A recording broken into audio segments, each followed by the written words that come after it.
Então, o que a gente encontra nessa assistência que é difícil pra gente enquanto profissional, então para dar seguimento no nosso trabalho, como enfrentar esses desafios, mas também quais são as dificuldades que a gente encontra pessoalmente no processo de cuidar do luto perinatal. Eu imagino, e aí eu queria que vocês trocassem comigo, eu queria que fosse uma live mais vivencial, que a gente pudesse trocar algumas ideias, tá? Mas eu imagino que muitas de vocês já podem ter pensado, eu não sei se eu quero dar assistência no luto, sabe? Perder um bebê é uma coisa muito difícil, né? Como dar assistência nesse contexto? Alguém já pensou isso? Alguém já teve essa sensação de não saber exatamente se quer prestar assistência ao luto, sabe? Alguém já sentiu isso? Eu não sei se eu dou conta de prestar assistência ao luto, não só por conta da técnica, mas por conta da demanda, né, emocional que a gente precisa ter. Eu acho que isso acontece com uma certa frequência. Separei algumas perguntas aqui também que eu recebi, né, e vou tentar deixar tudo bem claro. Queria pedir para vocês, para realmente deixarem as dúvidas de vocês, para que eu possa responder aqui. Eu queria muito que essas aulas de quarta-feira fossem aulas que vocês perguntassem. Não faz muito sentido para mim eu só trazer conteúdo se eu não sei se eu tô atingindo a dúvida de cada uma, né? A Maria Clara falou que já pensou assim. Eu confesso, gente, que no começo da minha atuação eu dizia assim que eu atendia gestante e mulher no pós-parto. E aí, por que isso tem a ver com luto, né? Eu era meio fechada aí com a ideia de atender luto, principalmente nos primeiros meses, porque eu achava que ia ser uma demanda assim que eu não ia dar conta emocionalmente. E os primeiros atendimentos de luto que eu fiz meio que reforçou essa ideia em mim, sabe? De caramba, é muito difícil, não sei se eu dou conta, né? Não sei se eu tô pronta para isso. E aí, eu queria também bater um papo disso com vocês, para vocês perderem esse medo. A Dânia, falou, eu perdi 2 filhos, 35 semanas e 28 semanas. Olha, gestações já avançadas, né, Dânia? Estou cursando psicologia e hoje não sei se quero fazer esses atendimentos. Inclusive, estou gestante. A bebê nasce na próxima semana e foi uma gestação bem difícil psicologicamente. Dânia, de fato, esse sentimento é muito, muito válido. E aí, então, eu vou começar pela história aí que a Dânia me contou dela. Obrigada por compartilhar, tá? Que é o seguinte, a gente não recomenda, não é uma proibição, tá? É realmente uma recomendação enquanto supervisora que eu faço, que gestantes atendam muitos casos de luto. A gente tem que ter muito cuidado para onde vai pisar. O que acontece? Você não vai ficar gestante para sempre. Então, você tem que aprender a atender luto. Mas enquanto você está gestando, a gestante ela já fica muito vulnerável emocionalmente, né? A gestação já é algo, né, uma transformação. E aí, atender casos de luto pode ser desorganizador emocionalmente, tá? E aí, o que a gente pensa? O quanto que vale a pena se expor ao tema, né, luto, gestante, o quanto que isso pode mexer com você. Então, eu sempre falo o seguinte, você pode atender? Pode, mas cuidado, sempre se observa.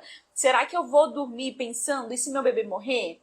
E se chegar um caso de alguém que perdeu o bebê com a mesma idade gestacional que você tá? Ou perdeu um bebê no parto? Isso não vai te deixar com mais medo? Então tem que ter esse cuidado sim, né, Dânia? Nesse momento, enfim, se você está estudando ainda, mas nesse momento de gestação. A questão de ter perdido bebês, né, não é uma coisa que a gente contraindica para atender no luto, mas que é claro que você vai precisar de muito mais supervisão, muito mais apoio, muito mais terapia, né, para lidar com as histórias. Mas é importante a gente entender que esse medo de atender o luto perinatal, ele é quase todo mundo que tem. Então, como eu falei, eu também tinha, né? Eu pensava, e os primeiros atendimentos reforçaram muito essa coisa de... é demais, não dou conta, sabe? Sair embrulhada. Então, muitas vezes sair embrulhada do atendimento, assim, caramba... essa pessoa perdeu o bebê, assim, tava tudo bem. Como que perdeu esse bebê? Por que esse bebê morreu? Me deu questionamentos que a própria família faz. Muitas vezes eu também fazia. Por que esse bebê morreu? Sabe? Tava tudo bem. Por que esse bebê morreu? Então, é muito difícil, mas eu tenho uma coisa para dizer para vocês. Não se torna fácil. A gente, enquanto a gente atua na psicologia, é importante que a gente sinta. Porque se eu vejo uma pessoa que perdeu o filho dela e eu não sinto nada quanto a isso, eu me distancio. Ah, isso é a história dela, a minha é outra, isso não me dói, isso não faz diferença nenhuma para mim. Um robô pode ficar no meu lugar e atender essa mulher. Parte do processo da terapia do luto é também eu ter uma empatia e sentir um pouco da dor do outro. Existe uma diferença entre eu sentir um pouco da dor do outro e eu carregar a dor do outro. Então, um grande desafio que a gente encontra na nossa prática clínica é encontrar este meio termo, onde eu sinto um pouco, mas eu não carrego para a minha vida. Por isso que na gestação é difícil atender caso de luto, porque como não carrego, sendo que estou gestante, né? Como não carrego, sendo que ela perdeu um bebê numa fase que eu ainda vou chegar da gestação. Então, tudo isso deixa o gestante muito vulnerável. Porém, é importante, eu queria deixar isso claro para vocês, porque a faculdade nos ensina que a gente tem que ter um distanciamento, coisa e tal. Mas é importante a gente ter também o processo do sentir. Porque senão o robô ocuparia o lugar do psicólogo, sabe? Se fosse para a pessoa falar e a gente propor intervenções, o robô faria isso muito bem. A gente está na era da tecnologia, né? Chat GPT, não sei o que, não sei das quantas. Então, o que nos diferencia? Exatamente esse sentir. Só que esse sentir, muitas vezes, ele vem com pensamentos limitantes, com crenças limitantes, de eu não vou conseguir. Mas e se eu choro na frente da minha paciente?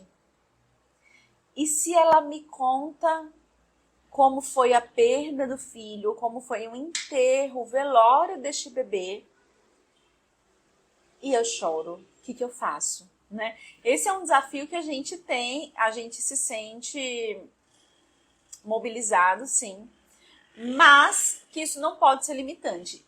E uma coisa que eu queria compartilhar, trazer para vocês é o seguinte: se nós que somos psicólogos, que somos profissionais da saúde mental, que estudamos tanto para isso, vocês que estão aqui nessa quarta-feira, horário de almoço, né?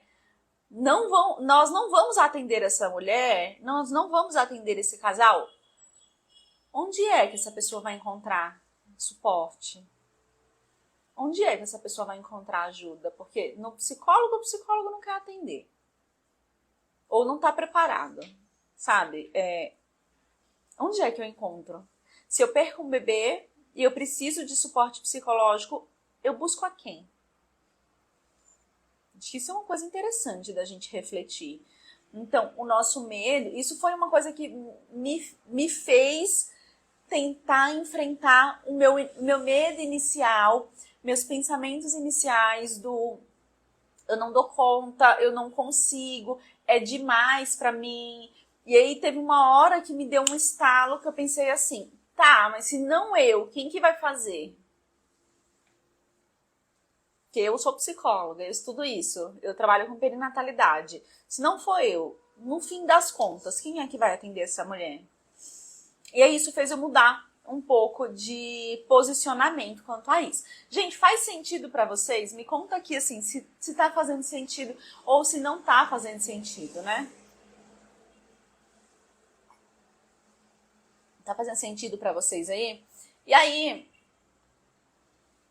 quando a gente vai falar do luto, tem um termo que eu gosto muito de trazer, tá, Maria? Que bom. Tem um termo que eu gosto muito de trazer, que é o fracasso da empatia. Vocês vão encontrar isso em algumas literaturas, tá? Sobre luto não sancionado. Eu vou falar sobre isso na minha palestra do Simbraluto, que é sexta e sábado agora. Por favor, quem não se inscreveu, queridas, se inscreva, tá? Comenta luto aqui, que vai chegar no seu direct quando acabar essa live. Aí você vai lá no seu direct e se inscreve. Só comentar luto que aí vai chegar lá, tá bom? Então, eu vou falar mais disso lá na minha palestra do Simbra Luto, né? Neste final de semana, Simbra Luto, que é o simpósio, né? Que eu falei, Brasileiro de Saúde Mental e Luto Perinatal, que desde o ano passado, eu criei ano passado esse simpósio com a minha equipe, e aí a gente tá repetindo, né? Não, fazendo a segunda edição. Então, tá fazendo novamente esse simpósio agora, esse final de semana, muito maravilhoso, e eu vou falar disso, mas tem um termo, né? Chamado fracasso da empatia. Vocês vão encontrar, como eu falei, em algumas literaturas, que diz o seguinte: que existe um fracasso social de empatia quanto a alguns tipos de luto, algumas vivências de luto. Eu queria muito que vocês marcassem isso na cabeça de vocês. Então, esse termo, ele aponta que a sociedade, ela fracassa a nível de empatia com as famílias que perderam um bebê, com os pais de um bebê morto. Como fracassa? Eu não dou espaço, eu invalido, eu finjo que não aconteceu. Eu acho que está sofrendo tempo demais, é muito nova. Vai ter outros filhos, por que esse sofrimento todo? Isso é um fracasso de empatia, não é, minha gente? Fala, verdade, assim. Se a gente parar para pensar, a empatia fracassou intensamente. Quando eu olho para uma mãe, para um pai que perdeu um bebê, e eu falo, não chora, Deus quis assim. Você tem que saber que ele poderia ser doente. Você ia querer passar o resto da sua vida cuidando de uma criança doente?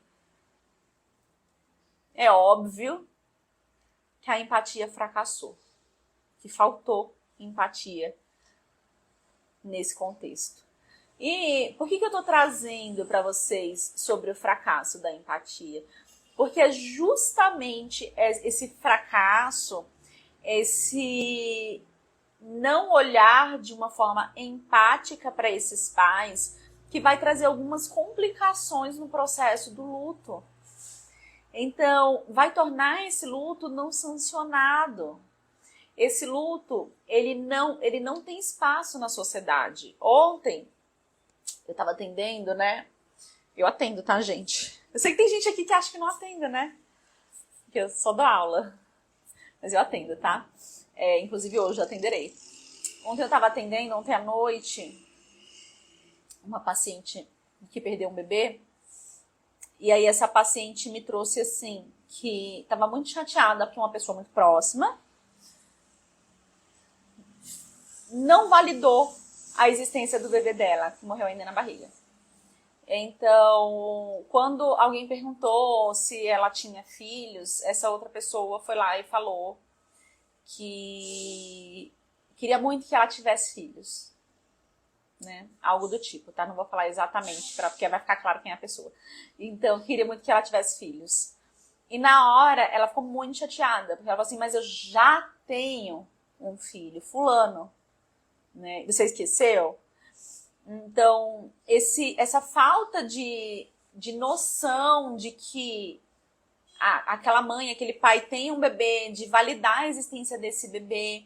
Olha que legal, gente. Eu tô vendo doula, tô vendo psicóloga nessa live. Bora, meu povo. Acho que essa live é pra todo mundo, né?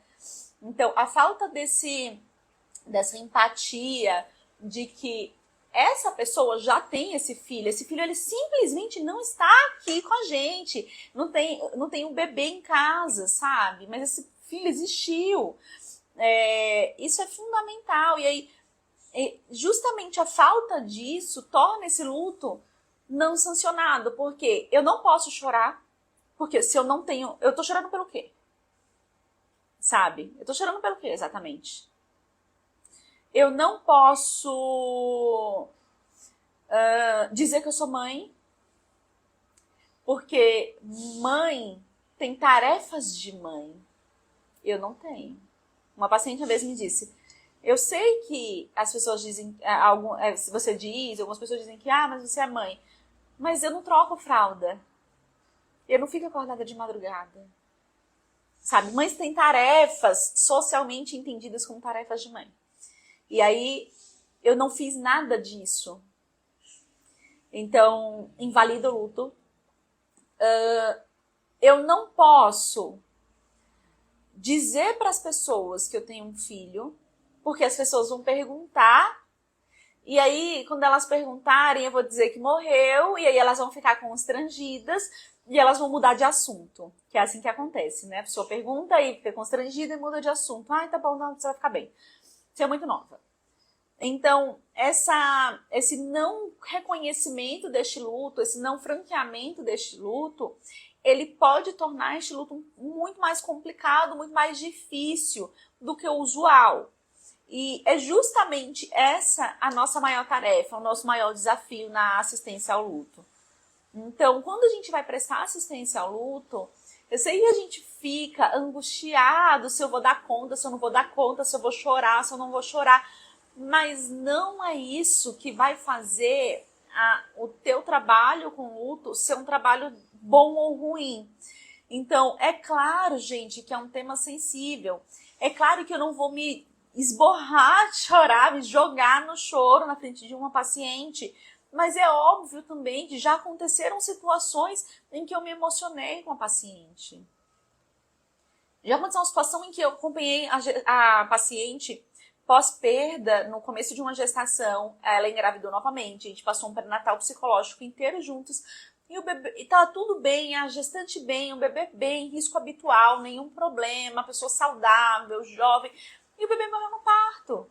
É claro que eu vou me emocionar com essa paciente. No momento que eu chego no hospital e eu vejo minha paciente em prantos, porque aquela bebê que era risco habitual, nenhum sinal de que ela ia perder aquele bebê, simplesmente morreu, depois de todo um pré-natal psicológico juntas, é claro que eu vou me emocionar, é claro que quando eu chego no hospital, abro a porta do quarto da minha paciente e olho para ela, eu levo um soco no meu estômago.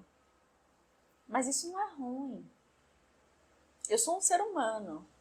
Se eu abro aquela porta, eu olho a minha paciente em prantos e eu não sinto nada, eu me questiono o quanto de fato eu posso ajudar aquela mulher.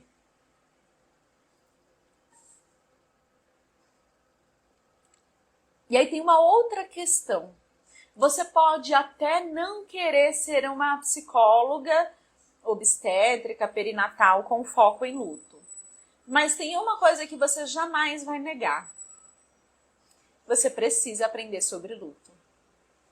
Porque se um caso parecido com esse que eu te contei acontece, você vai pegar a sua paciente, que você tá desde do positivo do pré-natal, 42 semanas com ela, e simplesmente vai encaminhar para outro profissional. Ah, mas eu não atendo luto. Mas ela passou a gestação inteira comigo. Eu era a profissional que ela mais tinha vínculo, porque ela me viu todas as semanas daquela gestação. Ela me contou cada evolução daquela gestação. Eu acompanhei o crescimento daquela barriga semanalmente. Eu acompanhei cada coisa que ela comprou pro quarto desse bebê, que ela abria a câmera e me mostrava o quarto desse bebê. E aí essa paciente perde esse bebê de uma forma inesperada no parto e eu simplesmente vou olhar para ela e dizer: sinto muito, querida, procure outro profissional? Não faz o menor sentido. Ana, bem-vinda, CDM aqui, olha só. Gente, minhas alunas são muito especiais. Caroena também é aluna. São muito especiais, que elas vêm aqui, ó, pra live aprender mais, mesmo tendo tanto conteúdo, né? Tanta proximidade comigo, elas ainda vêm aprender mais aqui na live, é muito bacana. Então, o que eu tô trazendo pra vocês, gente? Não sei se tá fazendo sentido isso, mas é um grande desafio lidar, a Alice também, bacana. Ai, gente, como é bom, né? Como é um grande desafio lidar com as nossas emoções na assistência ao luto, mas como é possível enfrentar essas barreiras iniciais para lidar com o luto. Então, de que forma a gente pode fazer isso, né? Primeiro, terapia. E aí eu sei que muitas de vocês vão dizer assim, nossa, Luzia, mas é difícil, porque como que eu vou fazer terapia? Eu não consigo. De repente eu ainda não estou com tantas paciências, não tenho dinheiro. Por isso é tão importante também que você tenha uma carreira mais sólida, que você cobre um valor justo pela sua sessão, porque é difícil lidar com as demandas emocionais do outro e se eu preciso de uma terapia, eu preciso poder pagar aquela assistência, tá? Então, eu defendo muito que vocês também valorizem o trabalho de vocês e possam cobrar por um valor justo para isso, tá? Então, primeira coisa de tudo, terapia. Poxa, eu já perdi um bebê, é um tema que me sensibiliza muito. Ou eu não perdi um bebê, mas é um tema que é muito difícil, muito caro para mim, terapia. Uma segunda coisa que ajuda a enfrentar essas barreiras são as supervisões. Porque as supervisões, gente, elas tiram um pouco as barreiras iniciais que a gente encontra. Então, eu queria muito que lá naquele começo, onde eu dizia, não dou conta não de atender luto, alguém tivesse olhado para mim e falado assim, Luzia, mas se você não atender, quem que vai?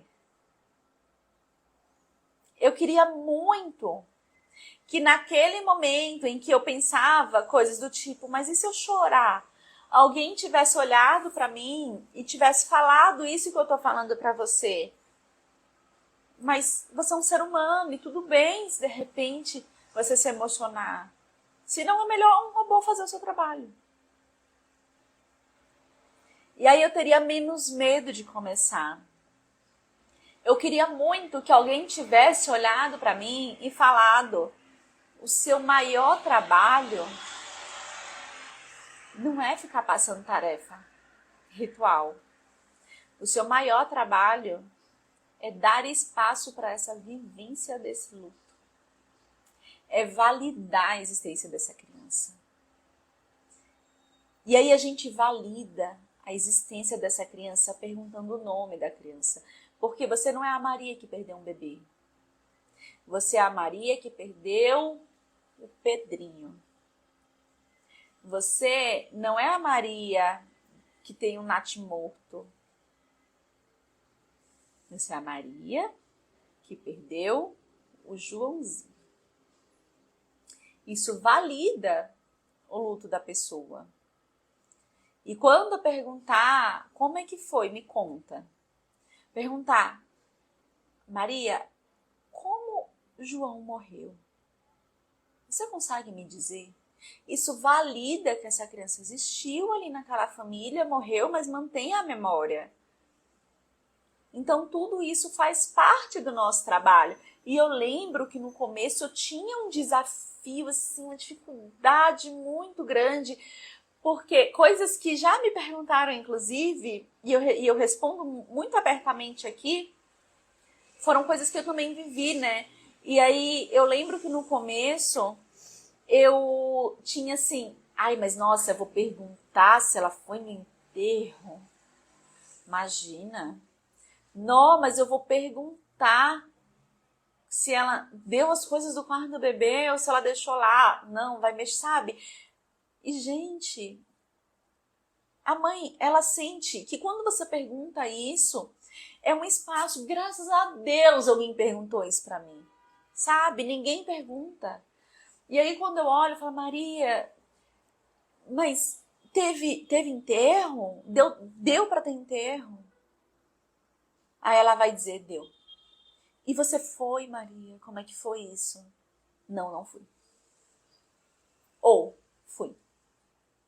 Então, a gente tem uma barreira que a gente que cria na nossa cabeça. Aí não vou perguntar. Ou então, o seu filho que virou estrelinha. Não virou estrelinha coisa nenhuma. Virou anjinho. Não virou anjinho coisa nenhuma. Seu filho que morreu. Então, não ficar com esse tatuzinho, isso é uma das coisas que a mãe, o pai, mas em especial a mãe, que eu atendo muito a mãe, tá? Mais reclama, as pessoas parecem que estão com medo de falar comigo. As pessoas perguntam as coisas assim, ó, nossa, mas eu vou perguntar um pouquinho. Você tá bem, né? Sabe? Ah, mas você tá bem, né? Então, quando a gente abre esse espaço, vamos falar de tudo. Nossa, isso é uma vitória para essa mulher. A Ana falou assim, exatamente, um espaço de fala e acolhimento, onde essa mãe possa falar e validar seu luto sem julgamento. Uma vez que a sociedade já não dá esse espaço para a mãe, é isso, Ana. E aí o trabalho do psicólogo, né, é justamente dar esse espaço. Que saco que é perder um filho e não poder falar disso com ninguém. Sabe o que acontece? O casal perde o bebê. Aí a mãe e a sogra não falam. Não fala não, que ela vai começar a chorar. Nossa, não faz bem, sabe? Quando ela fala do bebê. Aí não fala. O pai da criança, o marido, a outra esposa, enfim, a outra pessoa fica com a responsabilidade de ser forte. Então, a outra pessoa, no caso eu vou dizer o pai, mas enfim, tá? Depende aí da configuração. A família fala assim, olha aqui, João, você tem que ser forte para Maria aguentar. Aí pega o homem assim, como se ele não tivesse perdido o bebê dele. Você tem que ser forte, entendeu? Fica do lado dela, diz pra ela que vocês vão engravidar de novo. Leva ela pra um hotel pra passear. Que hotel? Que passear, gente? Você não quer ir pra hotel nenhum. Vamos fazer uma viagem, entendeu? Aí se a pessoa tem dinheiro, vai pra Europa. Que Europa? Ninguém quer ir pra Europa, gente. A gente quer aquele bebê, sabe? E aí essa outra pessoa não tem espaço, né? A Lari falou assim, as pessoas não querem falar disso pra não fazer a mãe lembrar. Mas a mãe já lembra. Só que quando ninguém fala, ela sofre sozinha. Exatamente, gente. E aí, a família não fala. O marido não fala, porque ele tem que ser forte. Ele não pode chorar na frente dela. Então, você não chora. Não chora na frente dela, que ela vai ficar pior. Ela vai ficar louca. E aí, ele não pode chorar na frente dela. Então, o que acontece? Muitas vezes, ele nem vive o luto dele. Então, lá tá o quarto do bebê, ele nem entra naquele quarto. Porque, veja, ele não pode chorar. Ele foge algumas vezes do assunto. Quando ela tá chorando, ele sai de perto, porque senão ele vai chorar também. Quando ela vem falar do bebê, ele corre, porque não pode falar do bebê.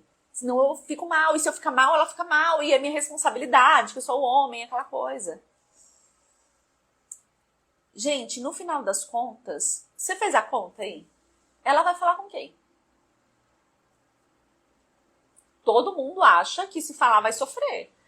Então, ela vive a dor calada e muitas vezes começa a ficar confusa. Eu não lembro de coisas porque eu não verbalizo. Será que foi verdade? Se ela perdeu no começo da gestação, ela pode começar a pensar, nossa, mas será que foi verdade? Será que eu alucinei? Será que eu delirei? Porque as pessoas escondem as coisas, não tocam no assunto. Joga as coisas do bebê fora, dá as coisas do bebê. Gente, não faz sentido. Deixa eu ler vocês. A Ana falou, e quando esse luto também vem devido aos tratamentos da reprodução assistida? Diagnóstico de infertilidade, diversos tipos de luto. Aí a Maria Clara minimiza o sofrimento do pai. É isso, minimizam esse sofrimento desse homem. Seja na perda gestacional, na reprodução assistida, no diagnóstico de infertilidade. Esse homem ele não tem espaço. Olha, Bruna, acaba produzindo sofrimento maior no seio familiar. O pai se sente na obrigação de estar bem, engolindo o seu luto, e a mãe também sofre por não poder contar com ele. Exatamente, Bruna. E aí essa mãe, muitas vezes, quando chega na terapia, fala assim, olha só, vocês vão ouvir isso muitas vezes, tá? Peguem aí. Fala assim, Luzia, eu sinto que eu não consigo falar. Peraí, tem um barulho aqui na rua. Luzia, eu sinto que eu não consigo falar sobre meu filho fulano com ninguém. As pessoas correm, parece que só eu sinto falta dele. Parece que só eu amava ele. E aí as pessoas começam a fugir e ela começa a pensar que só ela amava aquele filho, que aquele filho não era importante para ninguém. E não é verdade. Só que as pessoas estão fugindo. E aí muitas vezes vem na terapia até assim, parece que nem o meu marido sente a falta do nosso bebê. Parece que nem o meu marido liga pra gente ter perdido o bebê, mas não é que esse marido não liga por ter perdido o bebê. É que todo mundo pega esse homem e fala assim, você tem que ser forte, você tem que ser forte, você tem que ser forte, você não pode chorar, você não pode sofrer, você tem que aguentar barra, senão ela vai... Gente, aí ele não fala, porque ele tem que ser forte, ele não vê nada do bebê, ele foge do assunto do bebê, e isso vira um problema no casamento, porque ela começa a criar a ideia de que o marido não queria aquela gestação, de que aquele bebê não era bem-vindo, de que o marido achou que era melhor não ter o bebê, de que o marido não sente falta do bebê. E nada disso é verdade na maioria das vezes.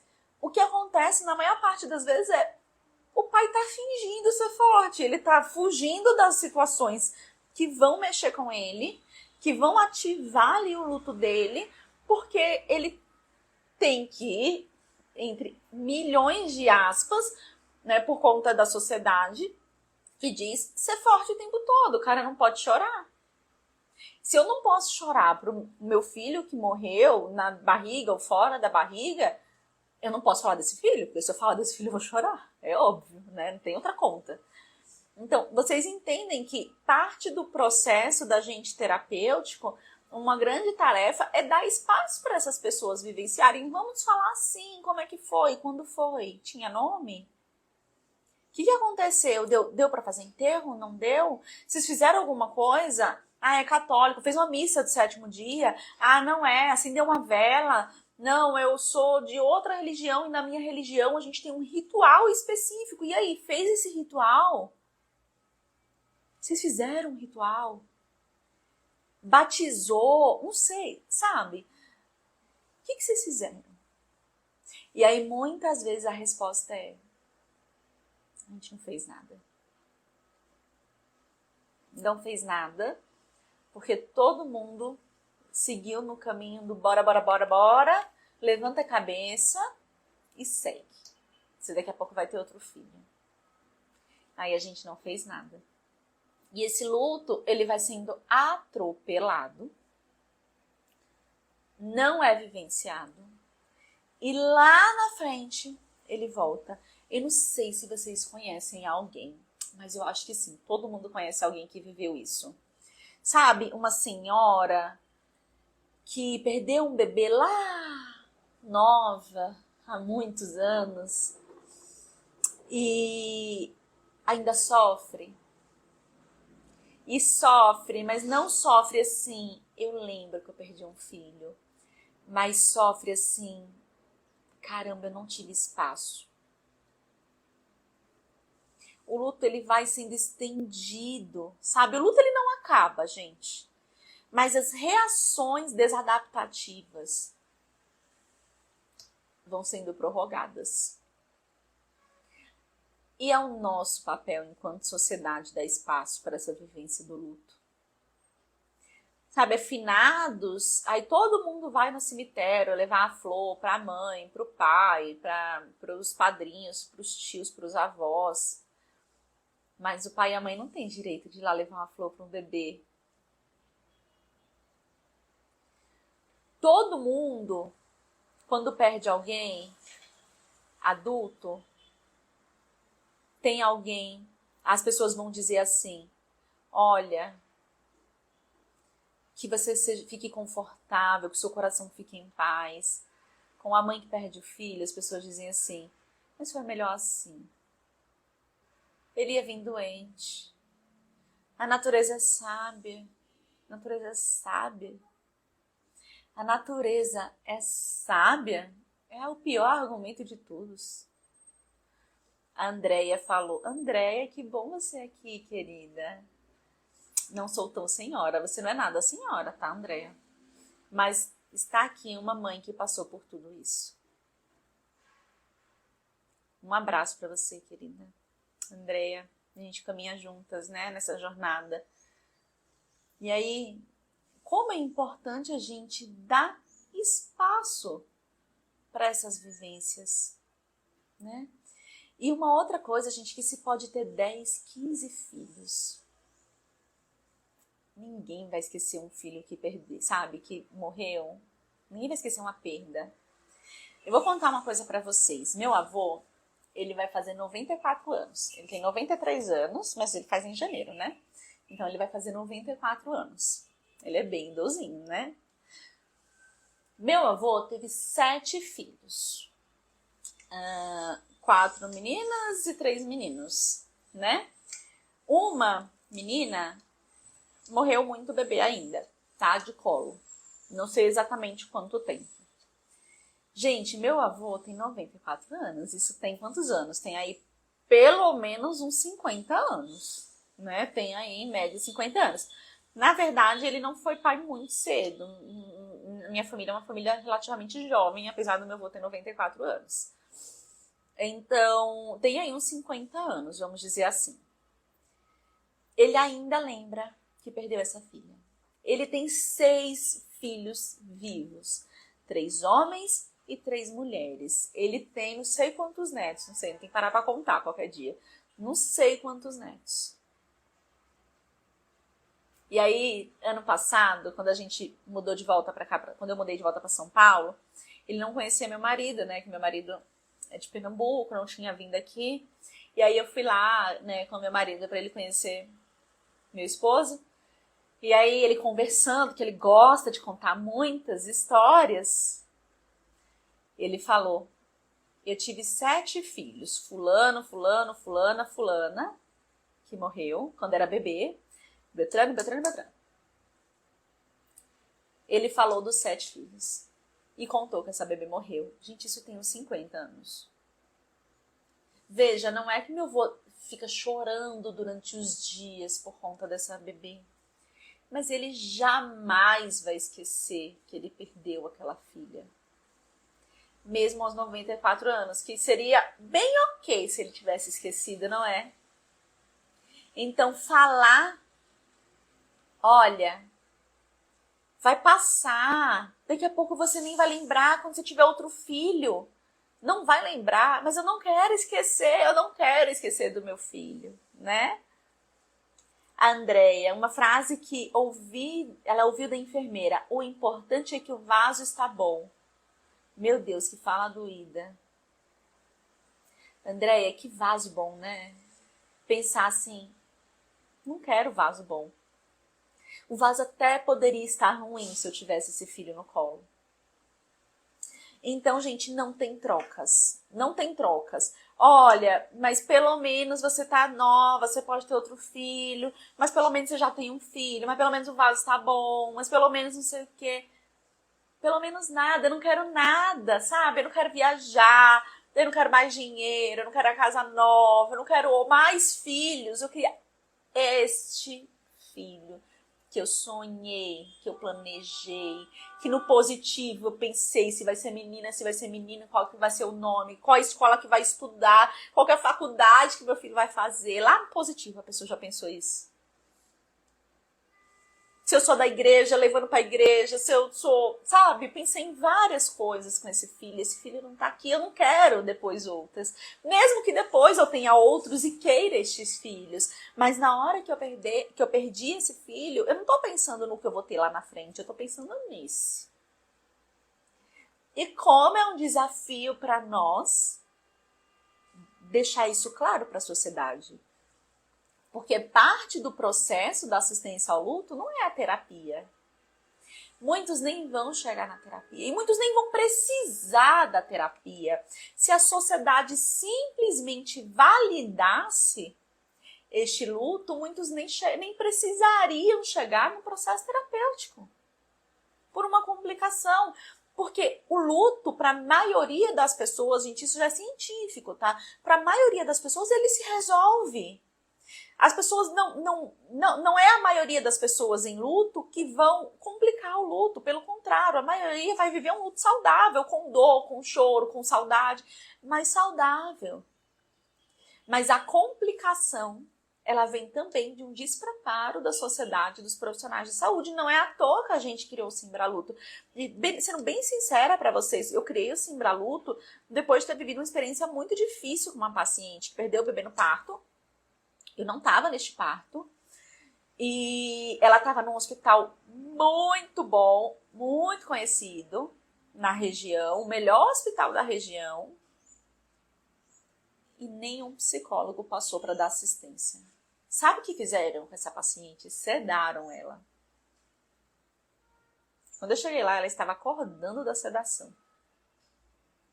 Sedaram uma mãe que perdeu um bebê. E aí, eu não vejo o meu bebê, porque eu tô sedada. Eu não posso chorar, eu não posso gritar, não posso espernear, não posso derrubar as coisas, eu não posso me expressar. Sabe por quê? Porque me expressar é inconveniente, pro hospital vai fazer barulho. Não, pelo amor de Deus, ceda essa mãe. Ela vai começar a gritar aqui, vai assustar as outras mães. E aí eu pensei, a gente precisa fazer alguma coisa para os profissionais de saúde entenderem que não é por aí que caminha. Não é? Deixa eu ver. A Carol Beltrão, tô aqui em Cubatão, hein, pertinho. Ih, Carol, que delícia! Esses dias eu vou pra aí, na verdade, essa semana que vem, depois do Simbraluto, pra ver a família. Eu vivo por aí, na verdade, também. Eu vou ver meu avô, né? Minha mãe também, enfim. Que delícia. Então, gente, olha só. A Grícia falou que já passou 2 vezes por isso. Difícil, não é? Então, gente, o nosso maior desafio é lidar com as nossas emoções ao ponto da gente abrir espaço na nossa vida. E eu queria muito deixar essa semente com vocês, de vocês abrirem espaço na vida de vocês para estudar mais sobre o tema e para se dedicar para o tema, para a gente poder acolher essas famílias, validar essas perdas, dar espaço para essas mães, para esses pais, ajudar essas famílias a poderem viver este luto da forma mais empática, saudável possível, dentro de bons protocolos. Então, se a gente entende que existem protocolos que junto com a nossa empatia e o nosso cuidado vão fazer bem para essa família, muda muita coisa. Então, se eu sei que no parto, ano passado a minha palestra do Simbraluto foi de assistência ao parto de natimorto. Esse ano vai ser de assistência clínica ao luto perinatal, né? Então, de terapia, tá? Mas ano passado foi de natimorto, né? De parto de natimorto. Então, a gente entende que existem protocolos onde tirar foto, ver o bebê, deixar fazer rituais, trocar a roupinha do bebê facilitam a vivência do luto. A gente diminui os lutos complicados. Então, muitas vezes chegam pacientes no consultório para a terapia que falam assim, poxa, no hospital eles não deixaram eu trocar a roupa do meu bebê. Era a única vez na minha vida que eu ia poder trocar a roupa do meu bebê. Porque depois daquilo ele foi enterrado. E não deixaram. Quem trocou foi uma enfermeira, a técnica, que nem sei quem é. A única vez que trocaram a roupa do meu bebê foi uma pessoa desconhecida. A gente não tem cabimento. Não tem cabimento. A fralda, sabe? O dar o nome, o fazer rituais. O que vocês acreditam? Vocês querem trazer alguém para fazer algum tipo de ritual? Vocês querem cantar? Dançar? Não sei, quer fazer o quê? Sabe, isso é importante de perguntar. Invalidar, infantilizar esse casal é ruim. Então, já aconteceu algumas vezes das famílias entrarem em contato comigo. Luzia, sou fulana da família de fulana, sou Carla da família da Maria, e eu queria saber com você se a gente deve desfazer o quarto do bebê. Isso no WhatsApp, né? Ou ligação. Acontece, tá? E aí, qual que é a resposta que vocês dariam, gente? Me conta aqui, o que você falaria? A Grace falou, uma pessoa chegou pra mim e perguntou se eu ia ligar. Nossa, isso me machucou muito. Sendo que a gente ainda não sabe o porquê das pedras, dos bastidores, ter uma formação. Uma pessoa perguntou a Grícia se você ia fazer laqueadura. Foi isso? Fazer ligação das trompas?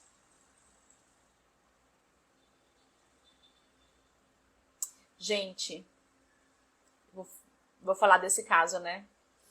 Que aí a pessoa me perguntou se deveria, enquanto a Grícia responde, tá? Se era isso mesmo, se eu entendi certo. Que a pessoa me perguntou se deveria desfazer o quarto da bebê, da família, da pessoa da família. Sabe o que eu respondi? Pergunta pra ela. É isso mesmo, Maria. Quem decide fazer, se vai desfazer, quando desfazer, é a mãe e o pai. Eu respondi, olha, você tem que perguntar pra ela, não é pra mim. Né? Só que mais sutil, né? Educadamente, é claro. Então, respondi, fulana, obrigada por entrar em contato. Estou à disposição. É importante nesse momento a gente dar espaço para os pais tomarem as decisões. Apesar da dor do momento, eles precisam tomar as decisões que eles vão se sentir bem. Então eu recomendo que você não mexa em absolutamente nada e pergunte para a fulana. Ponto. Tá bom. Simples, não é? Pois é. Senão a família vai lá, desfaz o quarto do bebê todo. Gente, a pessoa montou com todo amor e carinho e cuidado do mundo e esforço o quarto do seu filho. Aí você vai internada, perde seu bebê. Quando você volta para casa, é como se não existisse nada. A pessoa tirou berço, a família tirou berço, tirou coisa, tirou papel de parede. Não faz sentido nenhum. Chay, bem-vinda. Não dei conta de vir sem maquiagem, tá vendo? Pois é, gente, ontem eu postei que eu era igual a Sandy, que eu não gostava de ficar sem maquiagem, que a Sandy falou essa semana que ela não fica sem maquiagem, né? E aí, uns 15 minutos depois, eu quebrei uma base sem querer no chão, fiquei sem base e postei que era um karma, né? Só porque eu falei isso. Aqui a Grícia falou o seguinte: ela perdeu o bebê e logo após a pessoa alguém perguntou se ela ia fazer laqueadura, né? Como é difícil, gente, sabe? Ficar dando sugestões, faz isso ou faz aquilo. Você deveria, olha, mas você já tem 3 filhos, por que você não faz laqueadura, sabe? Você perdeu, olha, mas olha a sua idade. Olha, mas você não tem filho, você vai fazer? Então, não é o momento da gente fazer sugestões, não é o momento da gente dizer o que fazer, o que não fazer. É o momento da gente acolher. Nada mais é tão importante quanto o acolhimento dessa família, desse casal. Então, a pessoa não tem condição nenhuma de decidir se ela vai ou não vai ter filhos novamente.